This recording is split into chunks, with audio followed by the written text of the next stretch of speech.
Welcome back to New Talk. It's the opposite of old talk here on Synergy TV, Real TV. And now it's about time that we start talking about solutions. We spent about a half an hour talking about what's the problem with sex education here in Trinidad and Tobago. What can we do to solve that problem?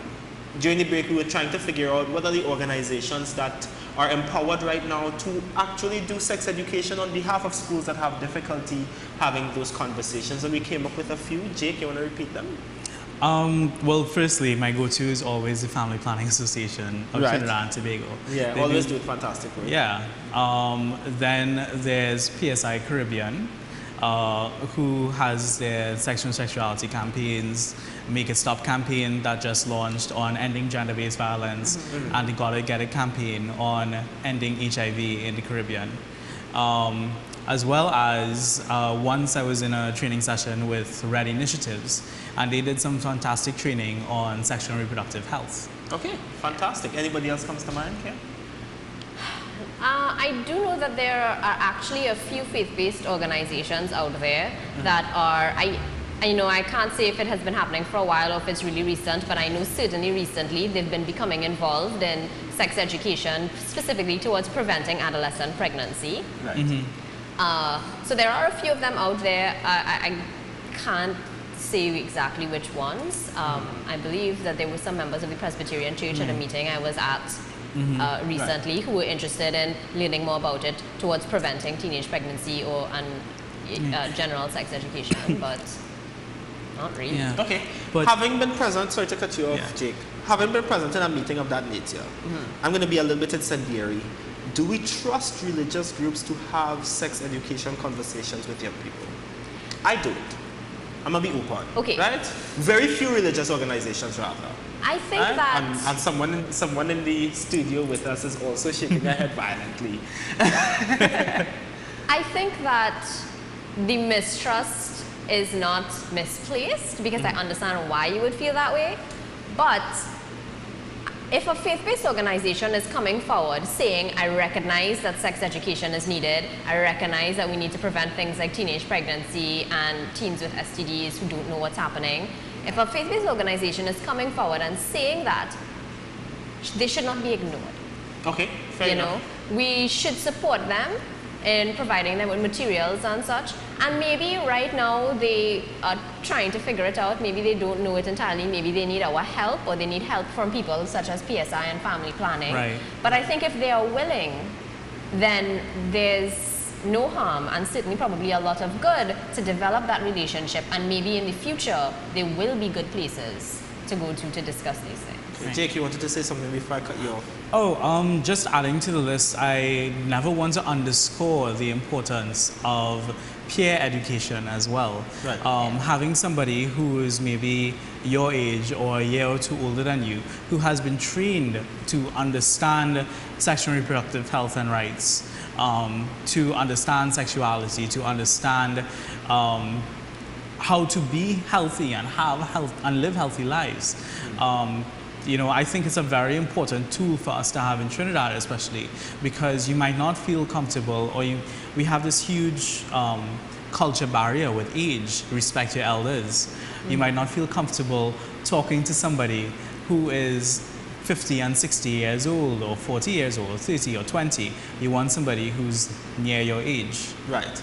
Yeah. Okay, fair enough. So for those viewing at home, I can understand that the term sex education just started to sound like a buzzword at this point, much like democracy and constitutional reform. So let's try to break it down. Keir, I need your help. Okay. Let's build a sex ed syllabus right here on the spot. What do we need?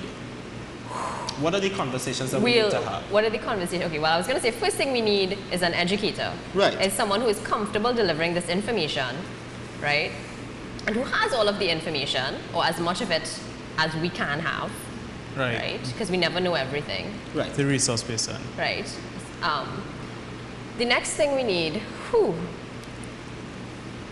I prefer the classes that are more inquiry-based.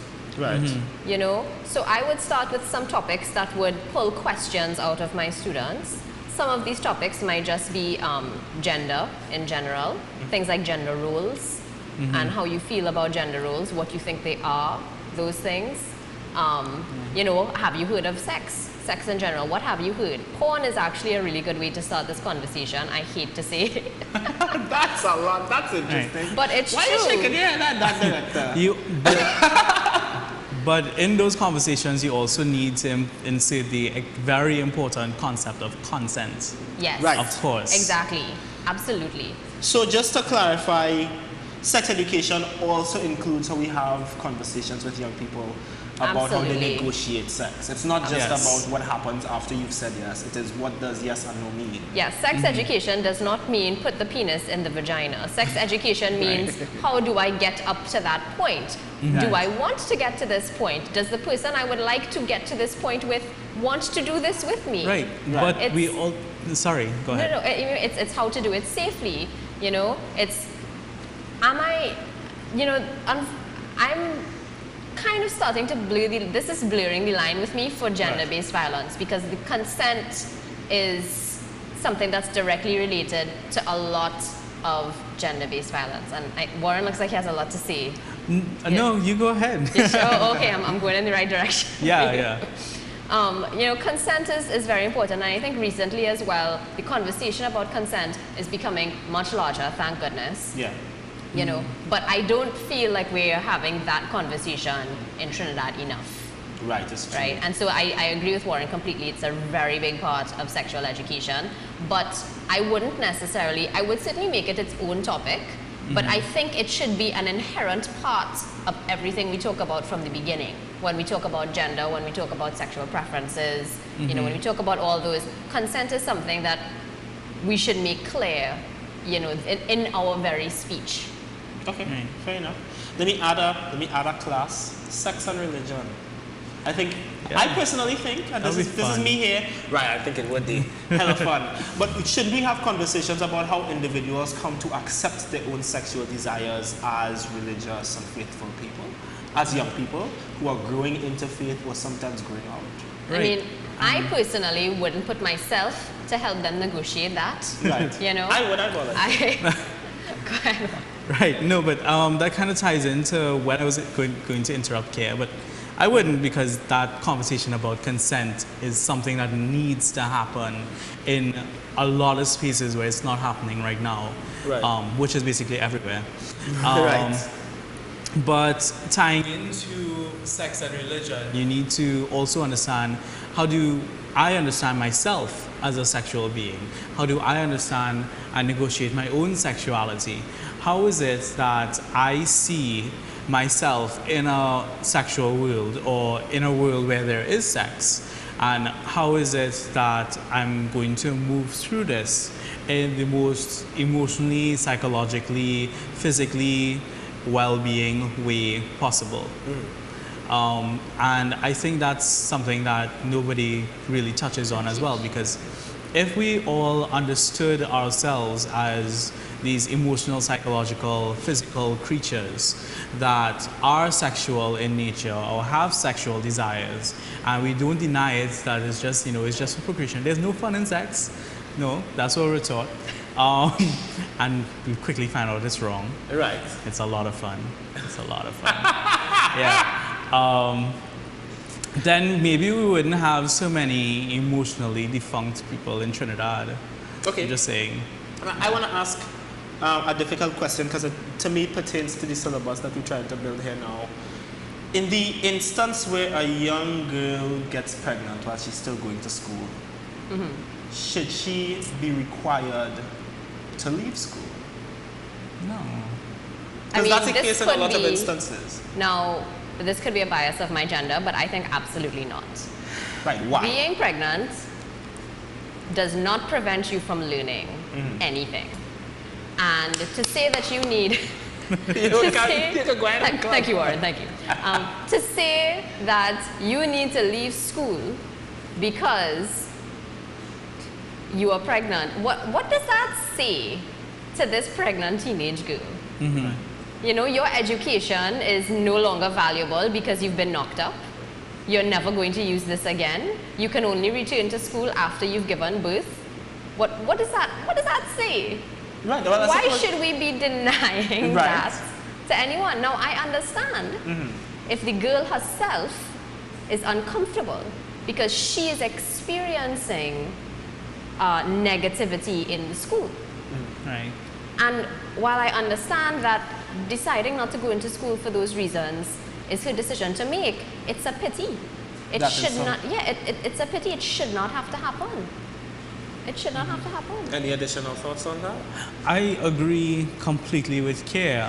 The only thing is, I think that in that situation, what you're basically doing is pulling out whatever support that girl had, because school as itself, as an institution, granted, it has its many flaws. Right. It's still there's still a place of support that she could gather from to help her through this time in her life. And I also don't want to, we always talk about pregnant girls. We need to include the boys in this conversation as well. Who are getting young girls pregnant. And still get to go to school like nothing's happened. Right, nothing happens to them. How do we teach boys about responsibility and about their relation to girls and the power relations there, that girls are equal to them?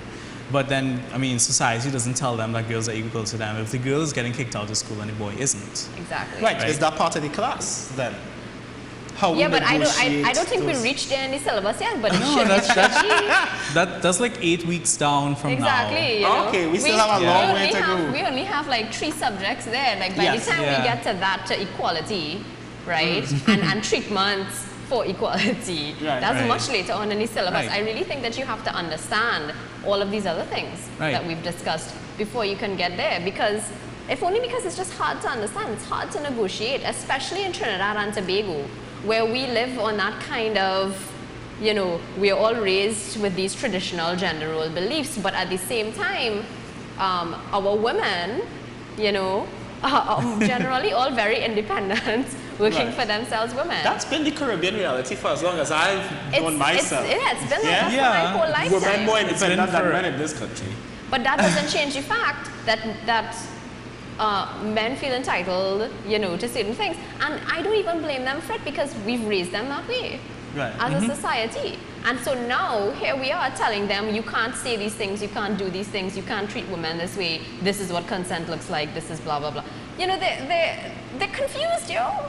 I don't blame them for that. And I mean, it starts as early as, I saw a Facebook post on this, honestly, and it starts as early as when a boy is a child and he's like 5 years old and he hits a girl, and people say, oh, they tell the girl, oh, that just means he likes you. And he hits her again at 12 years old, and they tell the girl, that just means he likes you. And suddenly at 18, he hits the girl again, and whoa, that's not okay. But that's not what you've been teaching him his whole life. Yeah. And I want to get back to that consent point in a bit, but we have to take a break. You're watching New Talk, the opposite of old talk, right here on Synergy TV. We'll be back right after this.